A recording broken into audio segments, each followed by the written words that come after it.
Welcome, ladies and gentlemen, to Dbacks Dispatch. We're here to talk about a amazing Steeries. If this is your first time on the channel, make sure to like, comment, and subscribe so you don't miss any of our future content. We are a Dbacks podcast. We talk all things Arizona Diamondbacks. We do series recaps. So today we're talking about the most recent Steeries, and I'm gonna do this so many times. So Gabe, thank you for the pun. I think it's a wonderful idea. So we're going to talk about this series quite a bit. But no, we come away with the series win thanks to the Father, because he was spectacular in Game 3. Really impressed. But just, Gabe, overall as a series, how did you, before we go more in depth, how did you feel the team looked in the 3-game series? This is one of the weird series I think that they've played because, as we've talked about before, like how meaningless the run differential can be.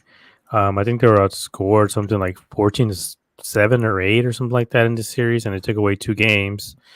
But overall, it was a very strange offensive and even pitching wise as a series. I'm glad that they got the series win, but I feel like they left a lot on the table. Specifically, we're going to be talking about later. Like the struggles with runners in scoring position, like they were just bad for the most part throughout the whole series.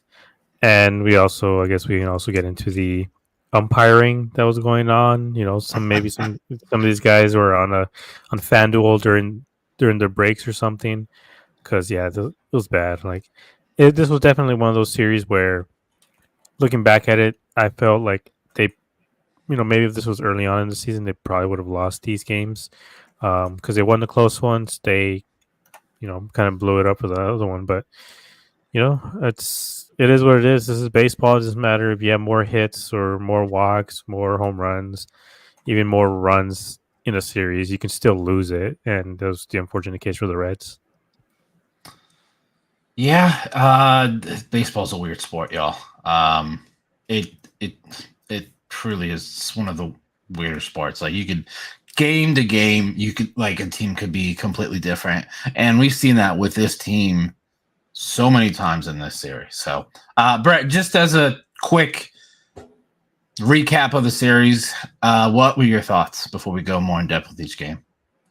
I mean, kind of like what you guys are saying. We'll get more into it with like the runners in scoring position struggles that they continue to have, but it just still seems to be kind of like what we've seen all year. Obviously nice to get the win on the series, but it just seems like they kind of stumble into some wins instead of going out there and actually fully deserving them and earning them, which is a little frustrating at times, especially on teams that are struggling like the Reds. You want to go out there and prove that you're the better team in every facet. But I'm still not going to complain about 2 wins at all, especially with some of the things that we saw from Fott, and in general just some of the other things, guys like in the bullpen. So it was the series I can't complain about at all. No, really can't. So game 1, we end up winning 6-5, mainly courtesy of I don't know what has happened to him. Kevin Newman, it's literally like the last 10 days to 2 weeks has been on a complete tear.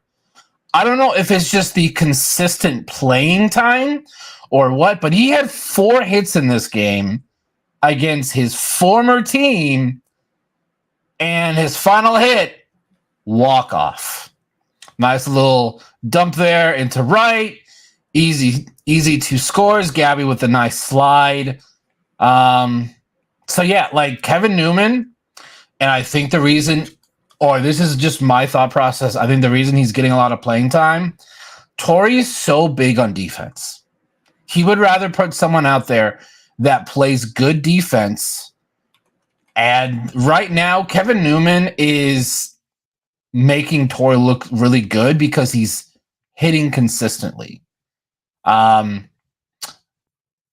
he's done since May 1st. Brett found these stats.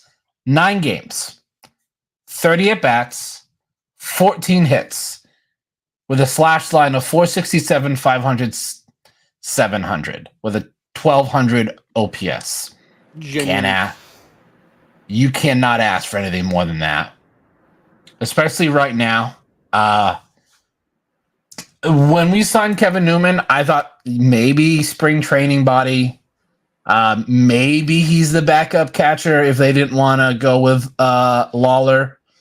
But he has been extremely helpful because we've been without Jerry for way longer than I thought we would be. So I think they still said he's still quite a bit away. So Gabe, thoughts on Kevin Newman and Game 1 in general? Yeah, he's been on a tear. It's crazy to watch him play because it just seems like anything near the zone, he hits it.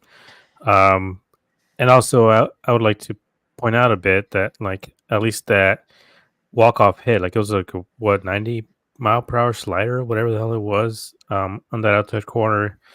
The umpire had been calling balls like way outside all game to numerous D-backs, and I feel like that might have been like a little bit of a panic swing because he was already down 0-1, and that might have just been like a protection swing, especially since it was sliding outside, and it could have ended up a little bit outside the zone, and it just seemed like he was just trying to put the barrel on it, or at least make it a competitive swing, because it's probably going to be called a strike with the way that the umpiring crew has been calling the balls and strikes this series. But man, he's been really, really impressive. Like you said, like I was not expecting him to be playing all that much, but obviously with the injuries and Blaze kind of cooling down a lot, he's taking this opportunity and he's showing like who he can be, and hopefully he keeps this up. Like obviously I don't expect him to bat 500 or whatever for the remainder of the season, but Take it as long as we can get it. I'm taking it as long as we can. Yeah, anywhere from 250 to 285 or something like that from someone like Kevin Newman is going to be super valuable down the stretch. Yeah, like really, really impressive. Brett, I mean, you were the ones that found this stat, and you kind of made a. Do you kind of want to tell people about the little joke you made about Kevin Newman? Like right after he started this little tear he went on. I still think it's funny. Yeah, so I just with my luck, any player, like even today at work for the final game, Pavin Smith came up in the 8th inning, and I was like, oh boy, Pavin Smith is up, cool. Hit a double, and me was like, never mind. Kevin Newman basically did that to me as well, because it was like, I believe in May 7th, May 8th, something like that. It wasn't too long ago. I didn't notice at the time like what his stats were from the start of May. I just was knowing that he's kind of there for the defense, and the at bats that I was actually fully locked in and paying attention to were just non-competitive at bats. So I asked our producer Josh, or even Gabe, because I know he's a meme wizard as well, if he could make a meme of Mo from The Simpsons when he's throwing at Barney from the bar, tosses him out, is like dusting off his hands, and then immediately right behind him, Barney's just back in the bar, just kind of like, hey, what's up, buddy? And I was gonna have it be him throwing out. Or Mike Hazen throwing out Nick Ahmed, and then having it be Kevin Newman. Because I was just seeing flashbacks of, good defender, hitting 190, not really doing much. And then literally since then, I think he's hitting like even better than he is since the beginning of May. I think he's hitting like over 500. And he's definitely made me eat my words. I'm not going to be mad about it. Like Gabe said, it's with the way the offense is, you will take, anybody contributing when you can get them.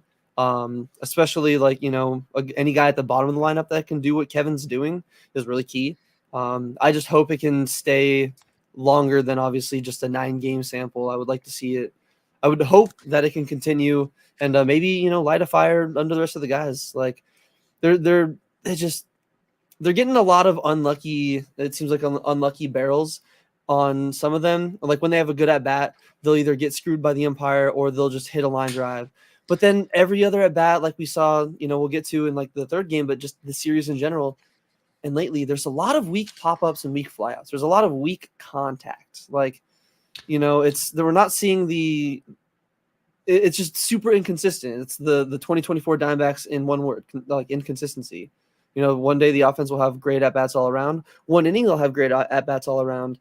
And then, Slade gets shelled, gives up 4. You're hoping the offense can bounce back, and immediately they're just like, just swinging at everything, swinging out of their shoes, not making, not doing well in general. But I mean, as long as Kevin's doing what he's doing at the bottom of the order, I will eat crow on anything I've ever said about him ever. So He also had an error during this game that extended Montgomery's inning. I think it was either the fourth or the fifth. I believe it might have even been like the second out or even the third out. It extended the inning and allowed a couple more runs to score. So it's definitely one of those situations where players always say that they want to make up for, the error that costs, the pitcher a couple runs or whatever. They may have changed it because this game there's no errors on the Diamondback side. they did. I believe today I saw a thing in one of the discords. I think we're all. Did they change it? That I believe Yeah. the MLB went back and actually changed the error to a base hit just because of how tough a play would have been. Yeah, because at the time they did count it as an error, and if you look at the play, I mean, I guess he could make the play. I mean, I feel like he could have made the play. I think he had it. He just kind of like couldn't handle it or something. It was a very strange play, but I feel it's an error. I feel like Hold Kevin up, Newman would probably tell you I was looking at last Tuesday's box score. No, there's still no error. Still no error. Yeah, they must have changed that recently. Yeah, because during the game they pointed it out as an error, and I think it was in the box score that it was still an error. So, I mean, I guess they changed it after, but he still in his mind, he's thinking, I have an error, I have to make up for this error, and he obviously did. He got a couple doubles, and he got the game-winning hit, which is, what you ask for guys. Like, when there's an error, you always see like, the teammates come around, just tell him, make it up for it, when you go up to bat. And he did. Like, he did everything today. He's literally like LeBron just doing it by himself. But I wanted to bring up something really quick when we're talking about the umpires, like just how garbage they've been. Like they contributed to 0.8 runs, and this was a one run game. And so he ejected Jock, who didn't say anything. He just flipped his bat, and he said like afterwards, they didn't realize it was a crime to flip my bat or whatever. And then he kicks out Tory, and then I guess must have fired up the boys or something for that. But despite that, like I don't want to put all the blame. Like if they would have lost this game, I don't want to put all the blame on the umpiring crew, because in total they had I think 21 base runners, and they were 2 for 12 with runners in scoring position. Like they were not on base. 14 left on base. Yeah, so it wasn't like they weren't getting on base like in the game after or this one where they really didn't have any real base runners. But in total they had 21 base runners, and they couldn't do anything. They only got 2 RBI, and I believe it was just Blazes, or wait, the last one, I think the Newman one, and then or were those last 2 the RBIs at the end? Yeah, right. Yeah, so that's it. That's the RBIs that they had all game. Just came at the end. This is I guess I don't know. What is it? Not conglomeration. Microcosm? I can't remember. Yeah, microcosm of like who this team has been all season, where they just can't bring these runners in. They have these patient at bats. They'll walk a lot. They had 8 walks, which is really good. And like my brother was asking me about, like, my brother was asking me like, oh, what's like their numbers with runners in scoring position? And I told him like it's kind of a fake stat at this point for the D-backs, where they're like 4th or 5th place in the league with runners in scoring position or an RBI and everything. I'm like, they have so many blowout games that it just kind of like, shows us a number that truly isn't there. Because I'm like 2 for 12. That's not, 5th place in the league with runners in scoring position. Yeah. So let's just go ahead and look at the play with Jock. So yeah, as we all can see right there, and I don't think he was tossed because of this. I think it was either the prior at bat or 2 at bats prior. Very similar pitch that was not even close to the zone that he did not agree with. And sorry, Gabe, had to cover you on this one. That's where the strike is. So as we can all see, the third pitch, not even touching that corner. Like, this makes it look like not so bad. I think it's a whole lot worse. I honestly, if I'm being completely honest as well, I sometimes don't fully trust even with the MLB game day. And that's weird because I trust the baseball savant over the game day, and I'm pretty sure they're the same. But yeah, I think it was a little bit lower than what even that is leaving It off, which feels is so still much lower it's than. insane, man. Like you were saying, I can't believe. Like I get if Jock would have like turned around, looked at the umpire, and would have told him like you effing suck, and then got like personal about it, like oh go get surgery, you blind dumbass, something like that. I could understand him being like, okay, you know what, buddy, get out of here. But the fact that especially like, hey, Blue, like this is still their job, like every game still matters at this point. These guys are fighting for every pitch. It doesn't help when you're calling pitches like that. Like it was frustration, and you're gonna toss them like, I'm sorry, you're 10-ply, bud. Like find a better job. Yeah, like I just don't understand why. Like I'm like there has got to be at least 30 umpires that are pretty good at calling balls and strikes. I would rather each team has like one umpire that follows them where it's a consistent strike zone. I am sick and tired of the Not even whole that. That's how you get super human biased. element. Look, They have the technology. It's just like with the bat tracking data. They have it. They just don't want to give it out. They don't want to like let it be a thing. They don't want to let people like experience it. It's ready. It's there. We've seen it. Like it's like how much better are they gonna? It was ready to go in spring training for the spring breakout game, and it worked just fine there. Like there's no reason why we can't have it implemented literally next day. It's just because of the umpires union. Yep.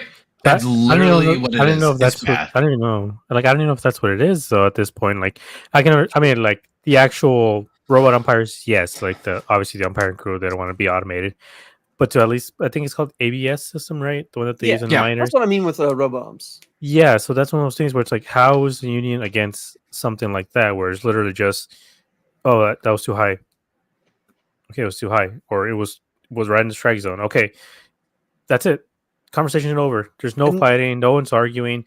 No one is complaining about the strike zone. Every pitch, like if you, I believe, and I don't know the exact like how many you can get 3, and like you get 3 total. It's not like you get. It's not like a rolling 3 where you get 3 total. If you get them correct, they just keep refilling. Like you get 3 total. Like once you're out, you're out. Like it's not. Like I think it should every at bat, every pitch. And I believe like there's like a time frame. Like you get like 3 seconds.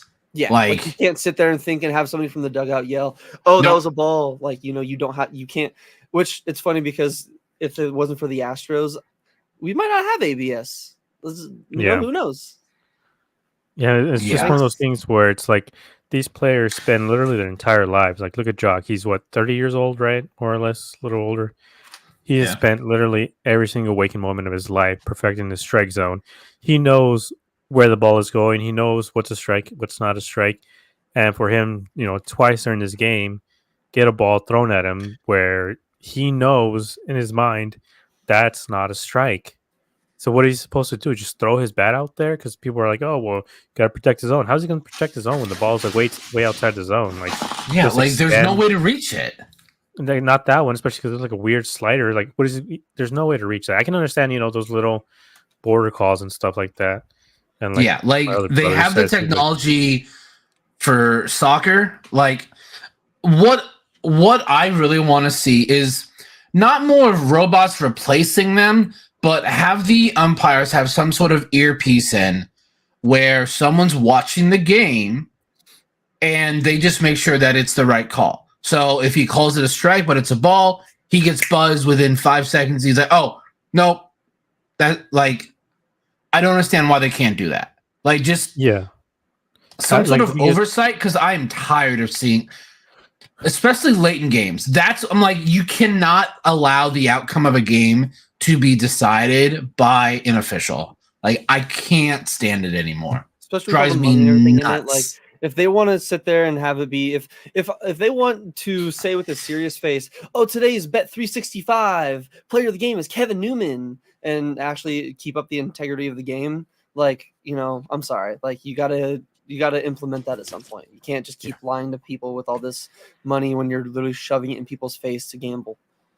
Yeah, I think I will give some credit to the umpires that, like, for the most part, most are relatively good at their job. There's also the only problem would be with like the fully robot umps is just the fact that there's times where someone will throw just such a crazy slider that it would just nick the very, very edge of the zone and, land on or bounce off the ground and stuff like that. And there's times like that where you're like, I wouldn't call that a strike, even though it technically did hit, the zone. You mean like the disagreement we had in our group chat, where like you guys like that's a strike? I'm like, a strike.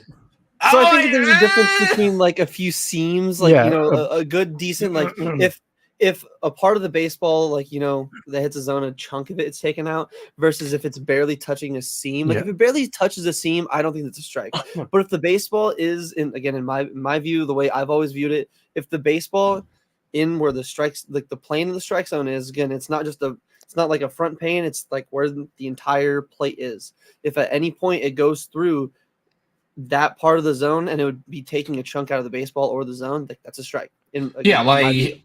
Like if you think of it as a plane of glass, if it hit it, would it break in some, like would it fall apart? If it's yes, then that's a strike to me.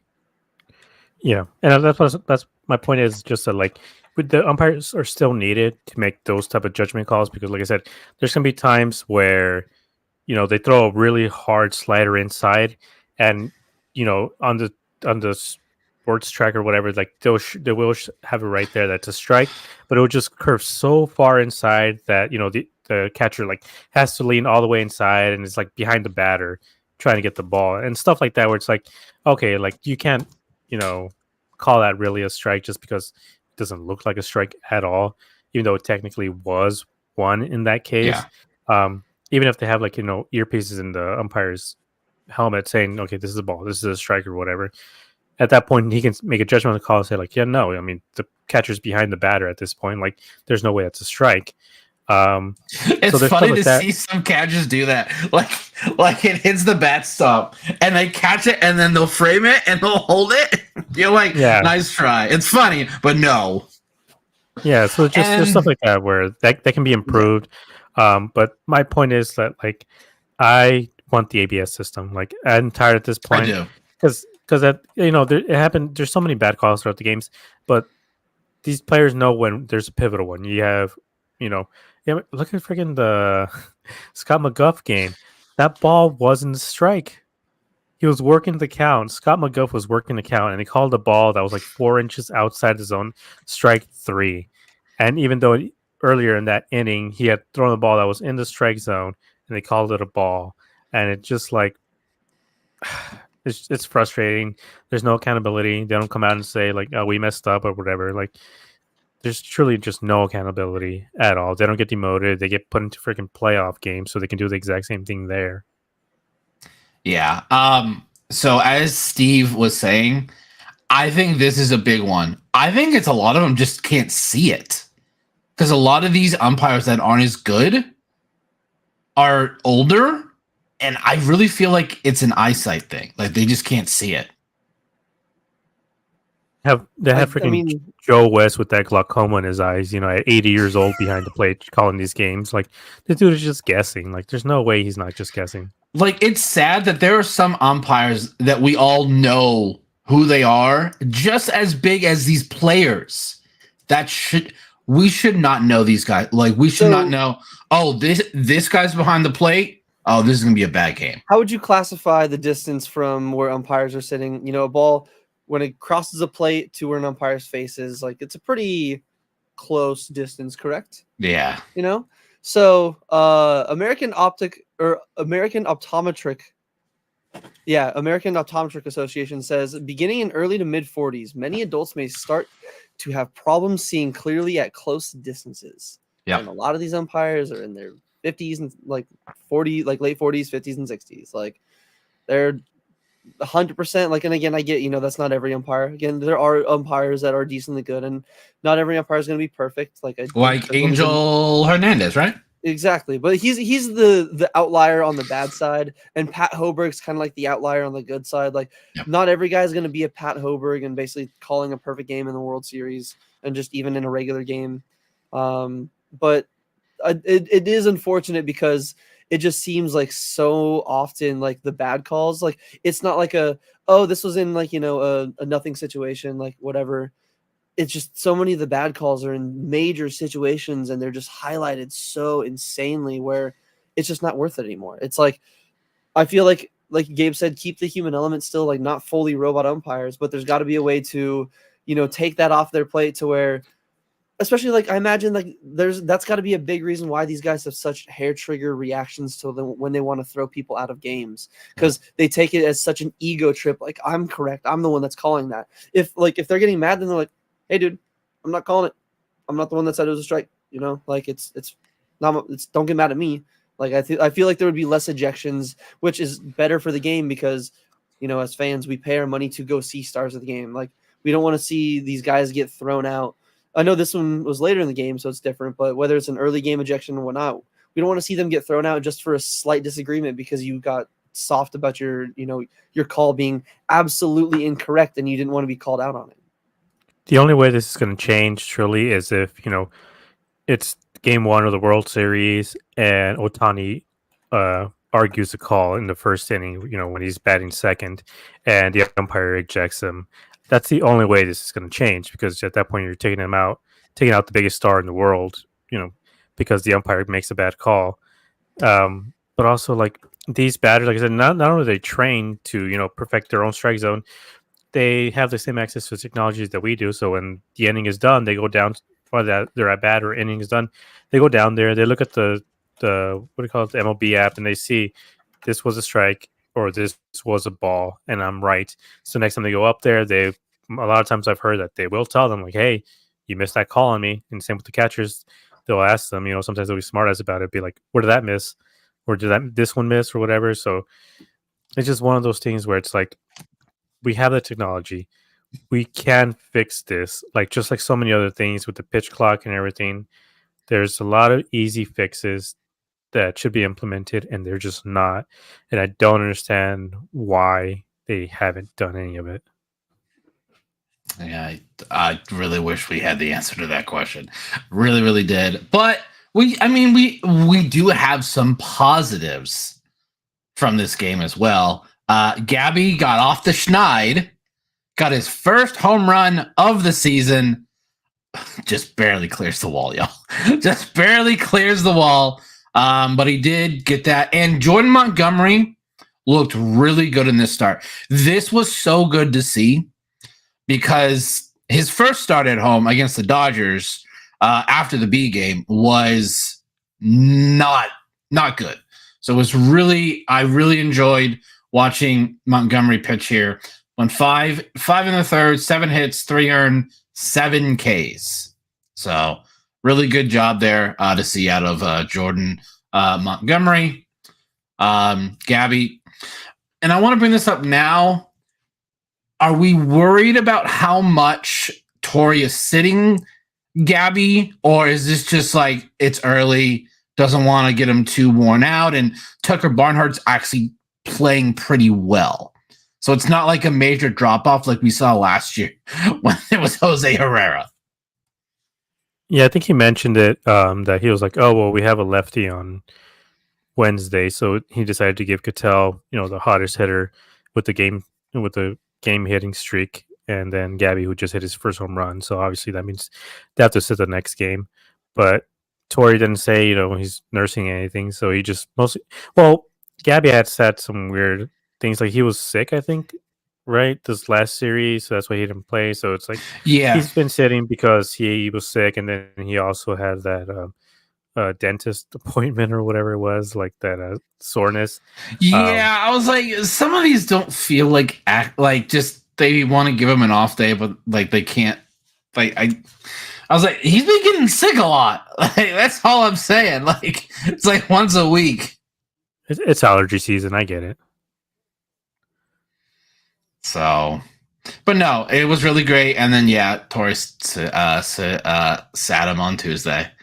One of our more consistent hitters. But moving on to game number 2, we did lose 6-2. In terms of D-back highlights, there's really only one. Uncle Blazer had a 2-run single here in the bottom of the third. That was pretty much it. Hunter Green looked really, really good, actually. I believe he went 7. Hold up, let me pull up the box score. But Gabe, what were your just thoughts on game 2? I think it's time. Once we get back some of these other starters, I think it's time to put Saccone in the bullpen because he is just so impressive that first time through the order. I think they're batting what at this point 0.59 against him. First time through, yeah. Yeah, first time through. The second time through, it jumps to like 300 and then goes to like 500. But he's a dog. Like he really is that first time. And we got to put him in the bullpen at this point. Like he can't keep doing this. Like it's just frustrating to watch. You're like, damn, he looks so impressive, and then suddenly you're like, oh, well, screw it. Like can't even tweet it out. Like I'm scared of tweeting anything out about him doing good because then he just completely falls apart the second or third time through the order. But this was just a bad game overall. I mean, Hunter Green's a good pitcher. Like what can you do? He's dotting up 101 on the corners and everything, so can't really get too much off of him. So credit to him. But it was just a frustrating game. It's also frustrating for Carroll too. He had made so much progress and he just completely fell apart again this series. Yeah. That's kind of how I feel like Slade is going to be I think the first person slated to come back is probably Erod. I still think we're 3 to 4 weeks away from that. So Slade does have a couple more starts, but I think he's going to be one of those long, like basically what Logan Allen is doing right now. I think that's going to be Slade, or do like an opener with him, like he goes the first 3 and then bring in Ryan for the next 3 type of thing. Like once he goes that first time through the order, get him out. Very interesting stat from Slade. Slade Saccone is the only MLB pitcher in the last 50 years to be perfect through 2 innings in 5 consecutive starts. And this literally, like as you said, the first time through, the teams are batting like 0.059. Like that's absolutely crazy and insane to me. Just how efficient and how dominant he is that first time through. Brett, thoughts on Slade in game 2? Yeah, I kind of agree with Gabe. I definitely think he's going to be the man to go to the bullpen. I mean, he's really effective. Like I still think he could have a even potential, future as a starter. I mean, if we need to do that like next year or whatnot, but I definitely think his role this year is easily in the bullpen. Just he's nasty enough for that short amount of time to where I think whatever he's throwing is just going to throw people off, but it's not to the degree to where it's going to fool people for necessarily an entire game. I mean, he'll have games where he'll probably do that, but I don't think it'll be. I think what we're seeing from him lately is going to be pretty much what he did. I mean, like even the first, it could also be a little different because the Reds did see him just a week before.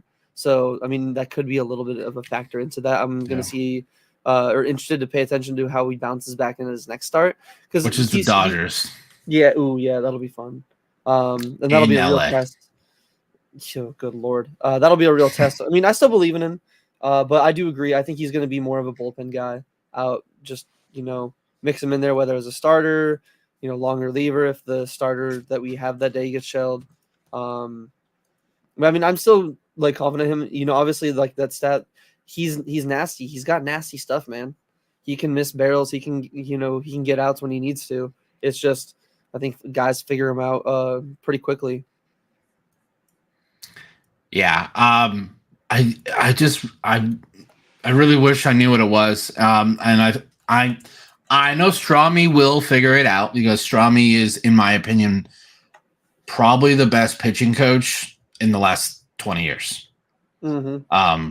What he's done with this stat, like he turned Gallen into a decent, probably top 50 starting pitcher, into a Cy Young candidate. And what he's done with Merrill is just mind-boggling. Merrill was got Monty to throw the gyro slider now, which is really good to see the other day. I thought that was crazy. He's like, throw it. Like, because I think he said he hadn't thrown it since, 2017? I think is what he said.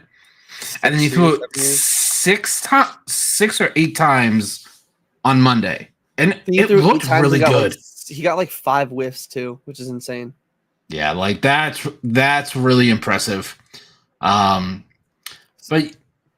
Slade still has a couple of starts. So he could. What I want to see from him, I was like, I don't care what you do the first time through. We've seen how dominant. It's what can you do in innings 4, 5, and 6. Hold on, knock on wood. There, we still care what he does in the first time, especially going against the Dodgers. We want to continue that. We don't want that to be the only. We don't want to see the same trend continue. It's like that's not the only thing we care about to see. It's like do it past the third inning, past the second time through the lineup, get into the 6th with only. I'm just saying, I am very impressed with his first time through. The first 2 to 3 innings, I think we know what he is. It's that second time through, that's where he has room for a massive improvement for me. So, we ended up losing game 2. Gabe, any final thoughts on game 2? Just it was disappointing. I feel like they could have probably swept the Reds. But it's pretty hard to sweep the Reds when you score 2 runs and in 2 games like this. That's about it. Brett? The thing I had about it is, like Gabe brought up earlier, Corbin, he's definitely over 7 in the 2 games he played the series. Still sucks to see, but he had 3 really hard hit ground outs this series. He's doing a little bit of like the Alec Thomas, pulling it hard on the ground, which is not what we want to see, but at least it's still a good sign. Against Hunter Green had a 95 mile an hour exit velo ground out. And then in Monday's game, he had I think 105 and like a 107. I could be mistaken, but he's still at least trying to turn around and hit the ball a little bit harder. So I'm still confident that he is going to end up breaking out of this slump. Yeah, he had a 107.7 mile an hour ground out, and then he had a 105.2 mile an hour ground out. So he's still hitting the ball well, at least hard. It's just not finding any holes, which I think soon it'll turn around for him. Yeah. He is too talented. He will definitely figure it out. You brought up Alec Thomas. We did get some news about him in this series, having a bit of a setback with his hamstring. So not the news we wanted to hear, but hopefully it's not as bad as everyone is like sky has fallen thing. But luckily, Jake McCarthy is doing a fantastic job right now. And I will deny this, even though I'm saying it live on stream. Pavin's batting like 258. Pavin was probably the reason that we won today. He hit that first double. Ethan, I will deny this. Pavin's actually playing really well right now. So it's probably because we're not having to rely on him. I'm fine with him in short spurts. I don't want to see him in the starting lineup 4 out of 6 games in a week. Just not leading off, please. Well, we also had that one game where he batted third and we scored a bunch of runs. And everyone's like, third I'm okay with, but not leading off, man. I'm sorry. He went 0 for 4 that game. He went 0 for 4 that game too. That when he batted third in the lineup, we won in spite of him. So yeah, hopefully Alec gets back quick. Because I love watching Alec play. He truly is so exciting to watch. So on to game number 3, which we had today. Brandon Pfaadt. Wow. Simply amazing. That meme that Gabe created, a month ago, that we need to have a serious discussion about who's the ace. I mean, just show people this game, man. He was dominant. Yeah, I made that meme the first. He was the reason series. We won this game. Goes 7 innings, gives up 1 run. So good. Brandon Pfaadt, It's so crazy. So he goes 7 innings, 2 hits, 9 strikeouts on 93 pitches. That's insane. Spencer Strider could never. No, he probably have that through 6. And he was very balanced. 31 fastballs and 33 sweepers. And then he had his 15 changeups, 13 sinkers. So he's been our most consistent pitcher. I think he's been more consistent than Gallen. I think Gallen's had a cut like 2 or 3 subpar outings. I feel like he's only had one, and it was the Cardinals one, but he kind of righted the ship on that one. He had a really bad first 2 innings, but he got through 6. And I was one of those people after his first couple starts last year. I'm like, maybe he's not a MLB starting pitcher, because I was like, he covers too much of the plate, and then Strami makes the just mind-boggling decision. Let's just move you to the first base side of the rubber, and he's been like just lights, like just so. When we build the Brent Strom statue in a few years, it's going to be that exact situation. It's going to be him calling Brandon Pfaadt late at night on the phone, and he's got like his notebook, it's just a giant binder of stuff, and he's like sitting there, and he's like, hair all messed up, cup of coffee in one hand, thing on the table. All right, Brandon, crazy idea. Just listen to me, okay? Just listen to me. And that's just the entire statue. I'd be okay with that. I'd pay to commission that right now. Let's do it. So, Pfaadt has 51 strikeouts. 25 of them are looking. That's like they just don't know and that's the thing you get with these guys that have 4 or 5 pitches, like fastball, sinker, changeup, sweeper. You don't know what's coming with 2 strikes. Yeah, he had a few, I believe today also. Like, I don't know if you have any of the clips, Brandon, but some of those caught looking. I think there was a couple of sweepers that just hit those corners. Like, he's painting like Bob Ross out there. Like, it's crazy how he's just able to like just paint it with the sweepers, and they just caught looking. Like, it's like couldn't even do anything with that one. I believe that's a changeup. He just looks at it and he's like, looks back at the umpire like it's his fault he got struck out or something. Yes, they're just completely off balance. They look confused. Like they truly don't seem to know what's. I mean, that was not a strikeout. That was not a strikeout, but I'll take it. I mean, after getting screwed over, over and over this series, felt nice to get one back. Like how Kevin from The Office says, it's just nice to win one. But yeah, I mean, just look at the way he carves these guys up. Like they're all taking really late hacks and swings on them. Look at that. They're buckling. They truly have nothing on them. And it's not like that one. Yeah, that one's beauty. And I love that sweep, that little strut that he does too. Like he, we have Gallen for one more year after this. Hopefully more, but we might not miss him as much if Pfaadt continues to be this good. Yeah, he's made such a leap. Since the Reds start last year.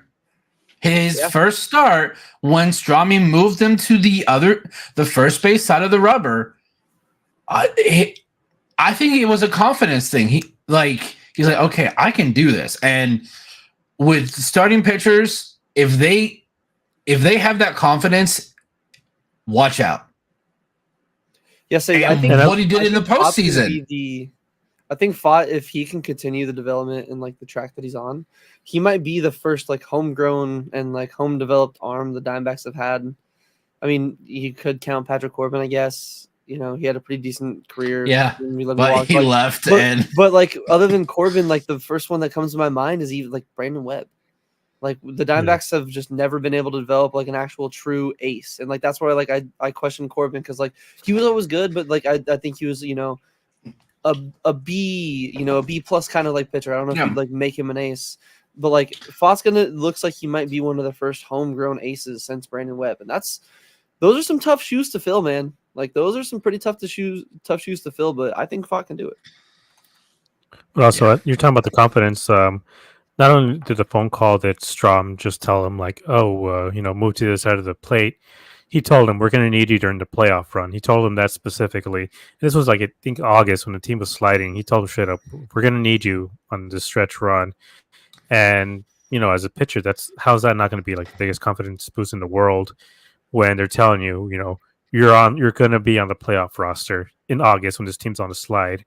And he came back. He had a couple bad starts here and there, but for the most part, he was very, very good in those last couple of months. And then obviously the playoffs, he turned into I don't know who, Strasburg or something. Like he was just incredible, and he's carried that over. I mean, he knew he could do it in the postseason, which is the hardest part of the season, and he's just been carrying it over. And I know his ERA is a little bit high, so if you look at the peripherals, you're going to be like, oh, well, why is this guy with the 4.17 ERA probably because of the Cardinals start? Like he gave up 6 in 2 innings. That's kind of what messed him up. I mean, it's still early enough in the season where a blow up that big in one game is still going to really affect your ERA, because everything else that you look at, you're like, his WHIP is 1.11. That's incredibly low, especially for the ERA that he has. And 54 innings, like you said, one of the more consistent starters. Gallen, I think, is still under 50.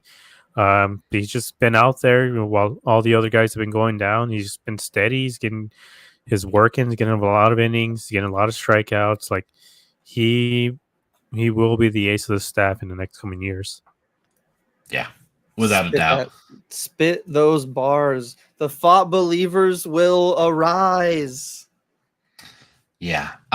So let's just Christian Walker got the scoring started early with a solo home run in the second.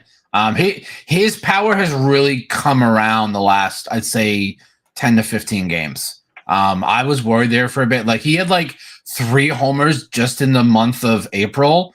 Pretty sure he's had 3 or 4 in the 2 weeks we've had in May. So because he is our power guy. Like he is our slugger. Like he knows that's what his job is. And this go-ahead hit by Gurriel, like, it's interesting. Like, he just stands there. He's like, where's the ball? And then, boom, right there. He's like, oh, I got to start running. I got to get to second base on this one. So, yeah, I am so relieved because Gurriel, I was worried, y'all. Like, I'm not going to sugarcoat it. The amount of just rollover ground balls, double plays that he was having for like a 2-3 week stretch, I'm like, but then I remembered, this is what he does. He's so streaky. When he's cold, he is Antarctica in the winter. But when he's hot, he is Phoenix, Arizona in the summer hot. So that's something that I always got to remind myself. Like, he is so streaky. And you got to take the bad with the good. So his defense is still so goddamn good out there. I think last year was better. I mean, like, yeah, I guess last year was a little better, but it's still just it's that like comfortability, like knowing him out there. Like, he'll definitely read a ball a little wonky every now and then, but he'll make up for it with one of the play with the Orioles where you're like, that was just one of the funkiest things I've ever seen, and he'll just make the play look kind of easy, but not easy. It's just so weird. I love it. I love him. Yeah, that was really great. So something that not a lot of people are talking about because he's not actually hitting very well. Cattell has a 15-game hit streak, everybody. And the thing is, his average has gone down. So this streak started, hold up, April 28th at Seattle. He was batting .309 before the game. He's gotten a hit in every game since. He's batting .289 right now. You don't see that with a hit streak. Usually your average goes up, but he has, let me see, what? One of the games is a multi-hit game. Everything else, 1 for 4, 1 for 3, 1 for 5. So, like, you're like, is it that impressive? I asked Brett because I was working on clips like right before the show. Brett, you want to kind of go over some of the stats you found out in regards to the streak? Yeah, so I found out that during the streak, he's actually like you said, his average has been going down. During that hitting streak, his slash is 256 average. My thing's bugging out here. Sorry, my StreamYard just went away. Hold on. Sorry, Give me one that's second. fine. So he's hitting 256 average, 286 on base, aka he's not walking. He's getting his hits, but he's slugging 559, and that's an 845 OPS with a 132 WRC plus. He is probably our most consistent hitter right now. He, like I said, 1 for 4, 1 for 3, 1 for 5. Then he had one game against the Dodgers, which was in the second game of the hit streak. He went 2 for 5. So there he is. He's back. So yeah, I just went over that stat that you posted in before the show. Yeah, the fact that he still, at least, I mean, he still has a really good weighted runs created plus, like with the 132. Like that's a weird thing with the averages. He's not getting the multi-hit games, which is why his average was already over the 300. Because there was a time where he was getting, 2-hit games, 3-hit games, 2-hit games, 4-hit games. Where now it's like Brandon was saying, it's literally just a 1 hit every single game. He'll get 1 hit, and that's his 1 hit, and then just keep the streak going.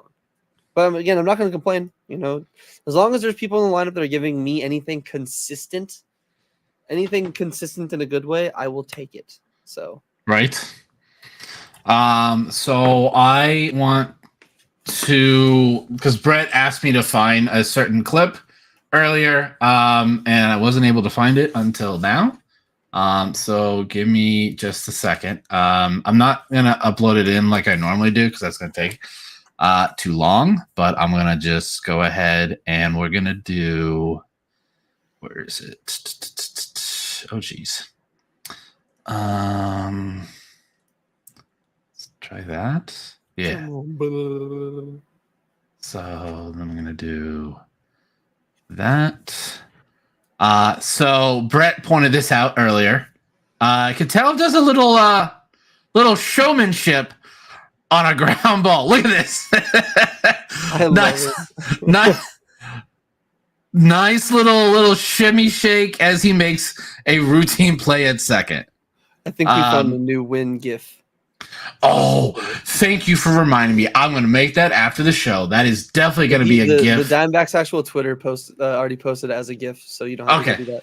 Oh, no. And then I'll just have to find some way to save it and make sure that we use it on our tweets, because I thought that was absolutely amazing. And another thing that we have here is Ketel Marte's Baseball Savant page. As you see there at the very bottom, his range, 99th percentile. That's amazing. He's so good, man. Like the fact that he's hitting the way he's hitting and he's playing like that good of defense is. Yeah, and I heard it on the broadcast today. He's healthy for the first time, like no injuries at all. And we see what kind of player he is. And and I said it last stream, he felt disrespected when he wasn't voted into the All-Star game last year. And I completely agree. I thought he should have been in. I don't know right now he would. Only just because voting is very popularity contests, and I feel like everyone's gonna vote for Ozzy Albies. And I'm very curious where they're gonna put Mookie. Are they gonna put him at shortstop? Are they gonna put him at second? Are they gonna put him at right field? Is he gonna be like a utility pick? So he's actually gonna be the new closer. You didn't hear? He's gonna, venture on into the pitching aspect of the MLB, so then they can be like, Mookie Betts is a top 3 closer in baseball. Sorry. Okay, no. So Gabe, yeah, I know me and Brett kind of went a little chatty Cathy there. What were your thoughts on Game 3 and the Thought Father? I mean, he was just completely dominant. Like, I love seeing him. I guess I just had 2 little comments. One is the Punxsutawney Paven. Do Did you get that, Brandon? Because you called it a monkey. The meme that I Yes, I posted, a did. monkey.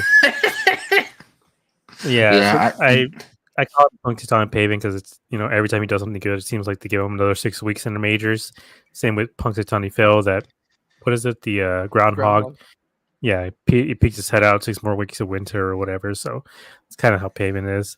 Um, I I was trying. Well, okay, it's the seawall thing. Like that, like gave us such a huge scare because he was like limping towards first when he made the out. we found out it's the pants. And oh my god! And then like later on, he's like, "Yeah, just the pants are too tight around my dick," or whatever he said.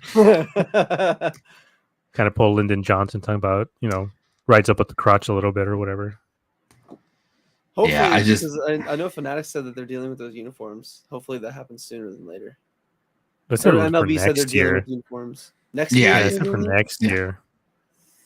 Well, get to see a lot more hammy scares. That's gonna be a fun game show. It's like, is it a hammy pull, or is his dick just too caught up in his pants? Or which one is it?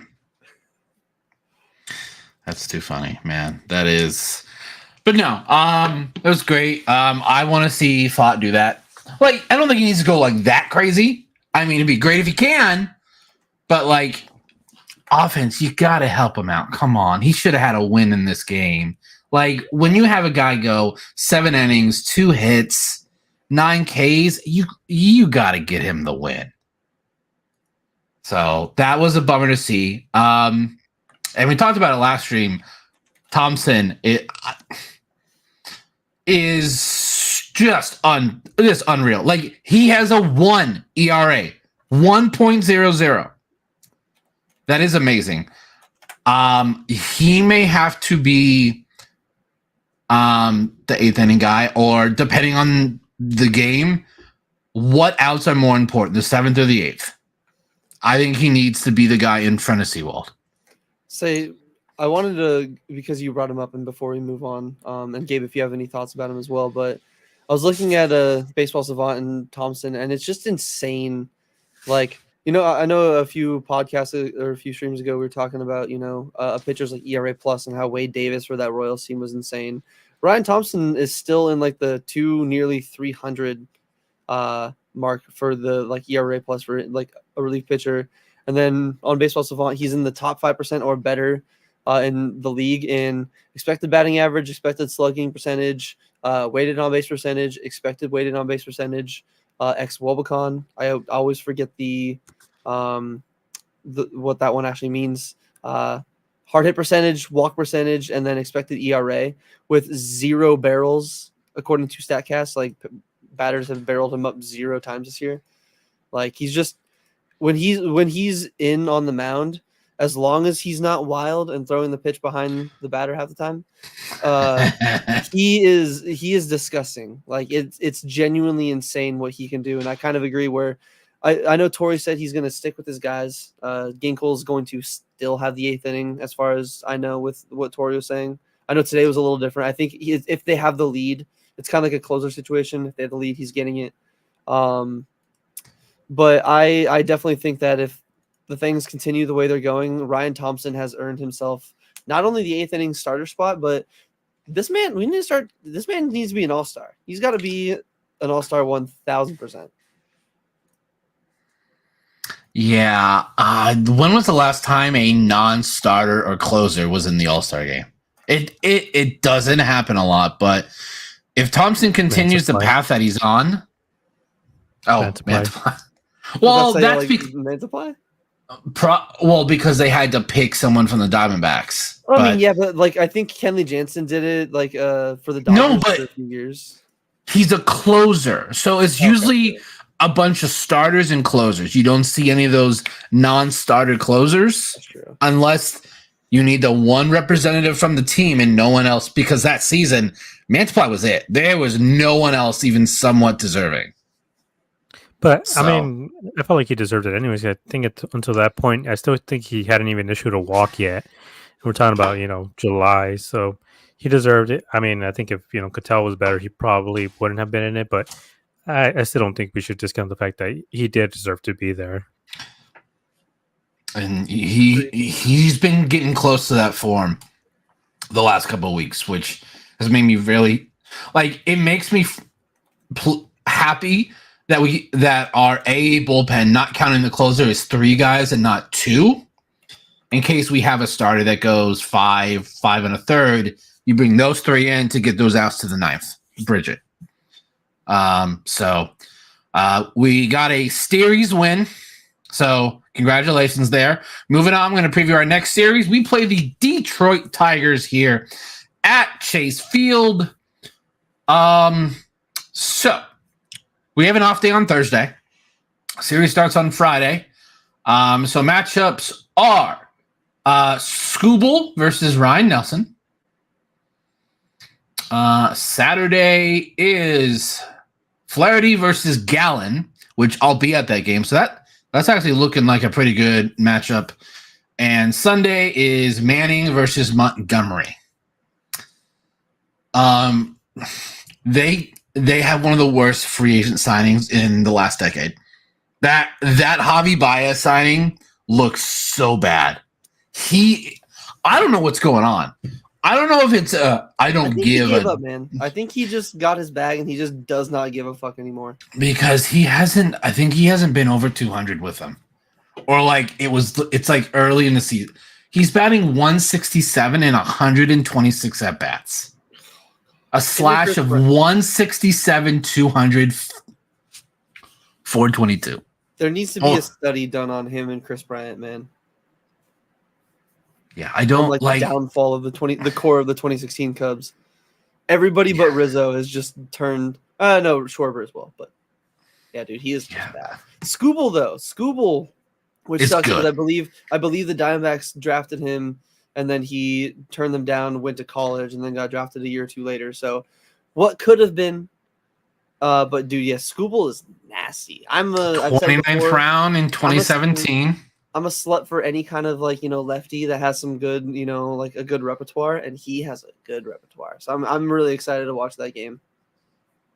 Yeah, I think that's gonna be pretty good there. We got a couple of former D-backs, Andrew Chafin and Carson Kelly.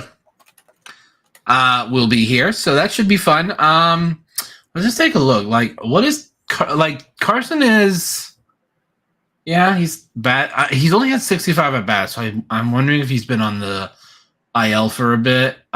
He's only batting 215, but that's only 65 at bats. So let's take a look at his game log. No, he's just not the starting catcher. I think he's platoon. He's a platoon catcher. So he's probably playing Sunday for sure with Montgomery. Unless they have him against righties. But from what I remember, Carson Kelly was always very good against lefties. Mm-hmm. Because Torrey would put him in the leadoff spot against lefties. I'm like, a leadoff catcher. But, like, the numbers prove that it was a smart move. So, and, like, yeah, their roster is, like, they have a lot of young talent. Kerry Carpenter, Riley Green. I think the expectations on Spencer Torkelson were very, very high, and unfortunately hasn't been able to meet them. So as an ASU fan, I'm a little sad. Yeah, me too. I believe he got his first homer of the season this week, though. He has 2 now, yeah. 2, yeah, he has 2 now. I believe again, take with a grain of salt, it was the Marlins. Just saying. He's hitting better than Corbin Carroll right now, so. That is true. Like much better. He's got 20 points on him, so. Yeah, but that's not that hard when Corbin's batting 190. I know. It's just how far our king has fallen. Yeah.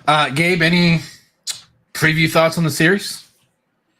Yeah. I know I've been saying, they got to win series, but I think at this point, with the way the standings are, they have to sweep them. Because right now, I believe, the Dodgers are about to lose, hopefully. So there'll be 7 games behind them.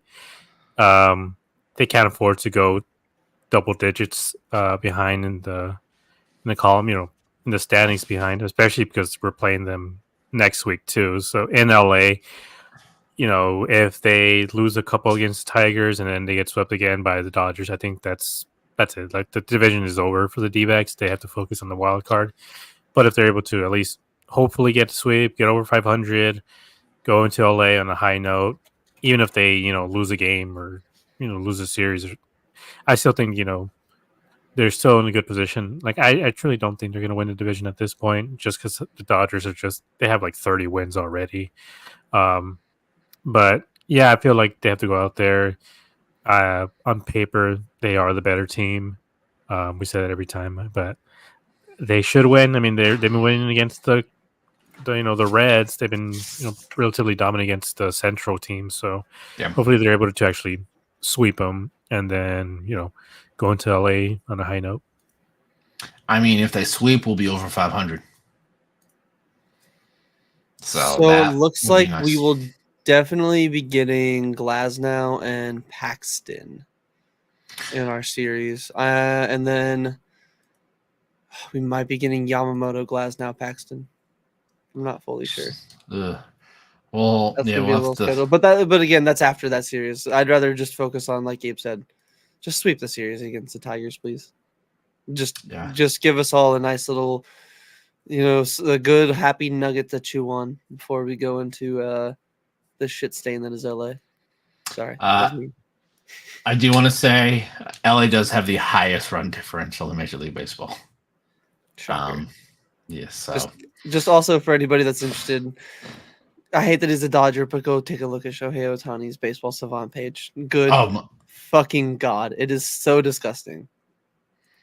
Any other team, I love it, but nope, just can't. So, but no, we got the Steeries win here against the Reds. Kills me every time. Right. It only works for the Reds, though. Do appreciate everyone for watching live with us. And those who are watching on the replay, we appreciate it. Make sure to like, comment, and subscribe so you don't miss any of our future videos. We do series recaps. Make sure to check us out on Twitter as well. It's where we do a lot of our engagement. If you see memes, they're courtesy of the man in the middle, Gabe. If you see very generic, just we got a hit, we scored, that's most likely me. And if you see one that's a complete overreaction on something, it's most likely Brett. Or stats. Yes, it's very funny. Like, we all have our specific things that we typically tweet out. So it is it's a fun very time. fun. So definitely go give us a follow. It's a very, very enjoyable time over there on the Twitter. Yeah, so we do appreciate everyone for stopping by. See you next time.